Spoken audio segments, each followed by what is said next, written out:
অসম চৰকাৰৰ কৰ্মচাৰীসকল জনাই আছোঁ এটা খুব গুৰুত্বপূৰ্ণ খবৰ কৰ্মচাৰীসকলৰ কাৰণে যে ইলেকশ্যন কমিশ্যন অফ ইণ্ডিয়াৰ ফালৰ পৰা এটা প্ৰেছ নোট প্ৰকাশ পাইছে যিটো 8 আগষ্ট তাৰিখে প্ৰকাশ পাইছে অৰ্থাৎ তাতে ইলেকশ্যনৰ লগত জড়িত বা নিৰ্বাচন কেন্দ্ৰিক যিসকল বিষয়ে জড়িত হৈ থাকে তেওঁলোকৰ যি ৰিনিউমাৰেশ্যন বা তেওঁলোকৰ যি পাৰিতোষিক এইটো আগৰ তুলনাত এতিয়া দ্বিগুণ বৃদ্ধি কৰা হৈছে যিসকল ধৰক presiding officers polling officers counting personnel micro' observers আৰু অন্যান্য যিসকল অফিচিয়েল ডিউটিত থাকে সকলোৰে যি পাৰিতোষিক বা মজুৰি সেইটো আগৰ তুলনাত বৃদ্ধি কৰা হৈছে আৰু তাৰ কাৰণে এটা গুৰুত্বপূৰ্ণ প্ৰেছ নোট ওলাইছে তো সেইটো আপোনালোকক দেখাম আপোনালোকে শেষলৈকে ভিডিঅ'টো ভালকৈ চাই যাব যে কাৰ কিমান টকা বৃদ্ধি পাইছে তো এইটো চাব পাৰিছে ইলেকশ্যন কমিশ্যন অফ ইণ্ডিয়াৰ ফালৰ পৰাই প্ৰেছ নোটটো ওলাইছে 8/8/2025 তাৰিখে election commission enhances remuneration for presiding officers polling officers counting personnel micro' observers and other officials গতিকে এই সকলো লোকৰে কি কৰা হৈছে তেওঁলোকৰ যি পাৰিতোষিক বা ৰিনিউমাৰেশ্যন সেইটো বৃদ্ধি কৰা হৈছে এনহেন্সেছ অনাৰেৰিয়াম বাই DEO CAPF personnel sector officers enhances the rates of for food refreshment for polling counting duty তো সকলোৰ ক্ষেত্ৰতে এই পইচাটো বৃদ্ধি কৰা হৈছে খাদ্য বস্তু বা ৰিফ্ৰেছমেণ্টৰ কাৰণে যিখিনি পইচা দিয়ে সেইটো বৃদ্ধি কৰিছে তো তলত কি লিখিছে চাও conduct of election involves diverse activities carried out by an election machinery consisting of officials and staff requisitioned from various departments of the central government state government PSUs local authorities etc during the election period the entire machinery deployed on the ground performs arduous and sensitive duties which extend for long hours and even continue for many months so as to ensure a conducive environment wherein electors are able to exercise their franchise and elect a government of their choice তো এটো চাব পাৰিছে যে যিসকল কৰ্মচাৰী এটো জড়িত হৈ থাকে তেওঁলোকে আসলতে বহুত কষ্ট কৰিব লগা হয় ইলেকশ্যন পাৰপজত গতিকে চৰকাৰে হেটোৰ ওপৰত নজৰ দি পেলাই তেওঁলোকৰ যি পাৰিতোষিক হেটো বৃদ্ধি কৰিছে তলত কি লিখিছে চাওক for ensuring that personnel on election duty are compensated suitably the commission has decided to reverse the rates of remuneration honorarium to be paid to personnel on election duty তো হেটোৰ ওপৰত ভিত্তি কৰিয়ে কমিশন has decided অৰ্থাৎ election কমিশনে এইটো সিদ্ধান্ত লৈছে যে তেওঁলোকৰ যি ৰিনিউমাৰেশ্যনৰ পইচা আছিল হেতুক ৰিভাইজ কৰিছে অৰ্থাৎ হেটো ডাবল বনাই দিছে তো আগৰ যেটো হেৰি আছিল the last such major revision of remuneration honorarium has done between 2014 and 16 আগৰ যেটো ৰেট আছিল হেতু 2014 আৰু 16 চনত কৰা হৈছিল এটো আছিল আগৰ যেটো ৰেট বা পাৰিতোষিক সেই হিচাপত দি আছিল তো বৰ্তমানৰ ৰেটটো কেনেকুৱা চাও the details of old and new rates are as follows আগতে ধৰক যিসকল প্ৰিসাইডিং অফিচাৰ বা কাউন্টিং সুপাৰভাইজাৰ আছিল তেওঁলোকৰ এক্সিস্টিং সিন্স 2014 লৈকে তেওঁলোকৰ ৰেটটো আছিল যে 350 পাৰ ডে বা পাৰ্ট দেয়াৰ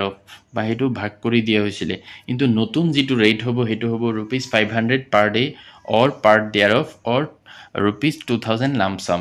অৰ্থাৎ হয়তো তেওঁলোকৰ প্ৰত্যেক দিনা যদি হিসাব কৰে তেতিয়া হলে 500 টকা আৰু যদি লামসাম হিসাব কৰে তেতিয়া 2000 টকা দিব লাগিব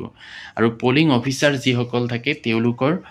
ধৰক ফাৰ্স্ট পোলিং সেকেন্ড থাৰ্ড এনেকুৱা তেওঁলোকৰ আগত আছিল 250 পাৰ ডে or পাৰ্ট দেয়াৰ আৰু বৰ্তমান হেতু তেওঁলোকৰ হৈ যাব rupees 400 পাৰ ডে or পাৰ্ট দেয়াৰ or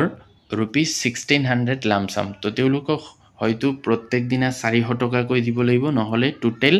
1600 টকা দিব লাগিব আৰু কাউন্টিং অ্যাসিস্ট্যান্ট যি সকল থাকে তেওঁলোকক আগত দিয়া হৈছিল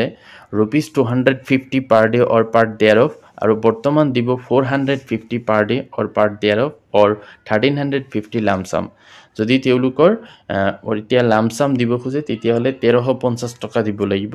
আৰু নহলে 450 টকা কৈ ডেইলি হিচাপত দিব লাগিব আৰু যিসকল ক্লাস 4 ৰ এমপ্লয়িজ আছিল বা 4th গ্ৰেডৰ তেওঁলোকৰ আগৰ মজুৰি আছিল 200 টকা পাৰ ডে or পাৰ্ট দেয়াৰ আৰু এতিয়া হ'ব 350 পাৰ ডে or পাৰ্ট দেয়াৰ or 1400 লামসাম যদি তেওঁলোকক দিন হিচাপে দিয়ে তেতিয়া 350 টকা আৰু টোটাল হিচাপে দিলে 1400 টকা দিব লাগিব ঠিক তেনেকে কল চেণ্টাৰ বা কণ্ট্ৰল ৰুমৰ যিসকল 4th গ্ৰেডৰ কৰ্মচাৰী আছিল তেওঁলোকক আগত আছিলে প্ৰত্যেক দিনা 200 টকা, এতিয়া হ'ব লামচাম 1000 টকা দিব লাগিব। Video' surveillance team, video' viewing team, accounting team, control room and call centre staff, media certification and monitoring committee, flying squad, static surveillance team, expenditure monitoring cell, তেওঁলোকৰ আছিলে ক্লাছ 1-2 গ্ৰেডৰ আছিলে rupees 1200 লামচাম আৰু বৰ্তমান হ'ব 3000 লামচাম। আৰু যিসকল 3rd গ্ৰেডৰ তেওঁলোকৰ আগত আছিলে 1000 আৰু এতিয়া হ'ব 2000 লামচাম। আৰু মাইক্ৰ অবজাৰ্ভাৰ আগতে আছিলে লামচাম 1000 আৰু এতিয়া হ'ব টোটেল 2000। তো এনেকে যিসকল পেকেট লাঞ্চ আৰু light refreshment for polling personnel, police personnel in mobile parties, home guards, forest guards, গ্ৰাম ৰক্ষক, DAL, NCC cadets, ex-servicemen, volunteers, etc. deployed at all polling stations, counting centers for election. তেওঁলোকৰ আগত আছিলে 150 আৰু এতিয়া হ'ব 500 per day or per thereof। আৰু যিসকল DO আছে তেওঁলোকৰ আগত আছিলে নীল আছিল, দিয়া নাছিল, আৰু not less than basic pay of 1 month of the concerned employees। এতিয়া যিটো তেওঁলোকৰ বেচিক পে আছে 1 মাহৰ তাতকৈ কম দিব নোৱাৰিব। আৰু যিসকল গেজেটেড অফিচাৰ্ছ আছে CAPF commandant, ADHOC commandant, DOI commandant, assistant commandant, medical officer, আদাৰ ইকুইভেলেণ্ট ৰেংকছ, তেওঁলোকৰ আগতে আছিলে 15 days বা তাতকৈ কম হ'লে 2500 আৰু এতিয়া হ'ব 4000 আৰু 15 daysতকৈ বেছি হ'লে তেওঁলোকৰ পাৰ উইকত আছিলে 1250 কৈ আৰু এতিয়া হ'ব 2000 কৈ। ঠিক তেনেকৈ subordinate officers of CAPF, inspector, sub inspector, assistant sub ইন্সপেক্টৰৰ আদাৰ ইকুইভেলেণ্ট আগতে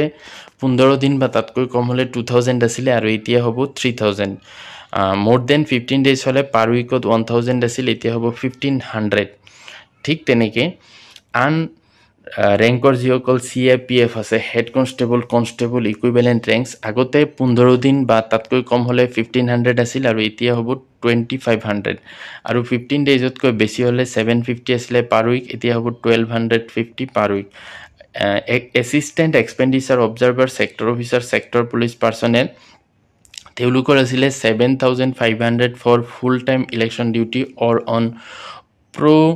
ৰাটা বেচিছ। আগত আছিলে 7500 টকা আৰু এতিয়া হ'ব 10000 for full time election duty or rata basis. তো এইটো চাব পাৰিছে অপূৰ্ব কুমাৰ সিং, এছিষ্টেণ্ট ডাইৰেক্টৰ, তেখেতৰ ফালৰ পৰা এই প্ৰেছ নোটটো ওলাইছে। তো এইটো আছিলে সকলো কৰ্মচাৰীৰ কাৰণে এটা গুৰুত্বপূৰ্ণ ভাল খবৰ। যদি ভিডিঅ'টো ভাল লাগে লাইক এটা কৰি দিব। Thank U.